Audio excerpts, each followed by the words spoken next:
কিছুদিন ধরে না ফেসবুক ইউটিউবে ম্যাঙ্গো ভাপা দইয়ের রেসিপিটা প্রচুর দেখতে পাচ্ছিলাম, তাই ভাবলাম যে আমিও বানিয়ে ফেলি। এই গরমে তো বেশ ভালোই লাগবে বানালে। তো এখানে 1 কেজির থেকে একটু কম রেড কাউয়ের টক দই নিয়েছি, আর নিয়ে এরকম একটা পরিষ্কার সুতির কাপড়ে জল ঝরাতে দিয়েছি, আর একটা নোড়া চাপা দিয়েছি, এতে এক্সেস যে জলটা সেটা বেরিয়ে যাবে। তো জলটা ঝরার পরে এই যে টক দইটা এই পরিমাণ, আর তার সাথে ম্যাঙ্গো পাল্প করে নিয়েছি। ম্যাঙ্গো পাল্পটা বানানোর সময় আমের সাথে না খানিকটা গুঁড়ো দুধ, কনডেন্স মিল্ক আর খুব সামান্য পরিমাণ চিনির ব্যবহার করেছি।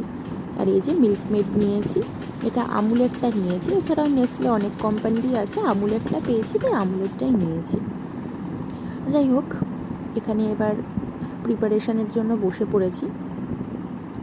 এখানে যে জল ঝরানো টক দইটা সেটা একটা বাটির মধ্যে প্রথমে আমি নিয়ে নিচ্ছি।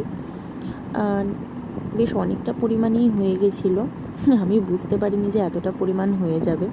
তো যাই হোক, আর এই যে ম্যাঙ্গো পাল্পটা, এটা দেখতে যতটা সুন্দর না, খেতেও ততটাই টেস্টি ছিল। আমি বানানোর পরে 1-2 চামচ টেস্ট করে দেখেছিলাম ম্যাঙ্গো পাল্পটা, মনে হচ্ছিলো ওটাকেই যদি ফ্রিজে জমিয়ে নিই না, তাহলে ওটা পুরোপুরিভাবে ম্যাঙ্গো ফ্লেভারের আইসক্রিম হয়ে যাবে, এতটাই টেস্টি হয়েছিল। তো যাই হোক, এখানে জল ঝরানো টক দইটার সাথে ম্যাঙ্গো পাল্পটাকে খুব ভালো করে মিশিয়ে নিচ্ছি। আর বললাম না বেশি হয়ে গেছে, এই বাটিটাতে ভালো করে মিক্স করা যাচ্ছিল না, কিন্তু আমি আর বড় বাটি নিয়ে এর মধ্যেই মিশিয়ে নিয়েছি। আর মেশানোর সময় আমি এর মধ্যে আরও খানিকটা কনডেন্স মিল্ক বলো, মিল্ক মেড বলো, যাই বলো, সেটা মিশিয়ে নিলাম। আর এই মিল্ক মেড, কনডেন্স মিল্ক, এটা আমি খেতে এত ভালোবাসি ছোটোর থেকে, মানে আমি এটা শুধু শুধু মনে হয় এরকম 1 টিন শেষ করে দিতে পারবো খেয়ে। যাই হোক, ভাপা দই করার জন্য এরকম একটা অ্যালুমিনিয়াম ফয়েলের বাটি নিয়েছি, তার মধ্যে ভাপা দইয়ের যে ব্যাটারটা সেটা ঢেলে নিচ্ছি। আর একটা বাটিতে পুরো ধরবে না, তার জন্য আমি 2টো বাটির ব্যবহার করব। একটা বাটিতে প্রথমে ঢেলে খুব ভালো করে সমান করে নিলাম, এরপরে কিছুটা বেঁচে গেছিলো, সেটার জন্য আর একটা বাটিতে বাদবাকিটা ঢেলে নিলাম। ঢেলে নিয়ে খুব ভালোভাবে বাটিটা কাচিয়ে সবটা দিয়ে দিচ্ছি, যাতে নষ্ট না হয়। নষ্ট করা আমার একদম পছন্দ না।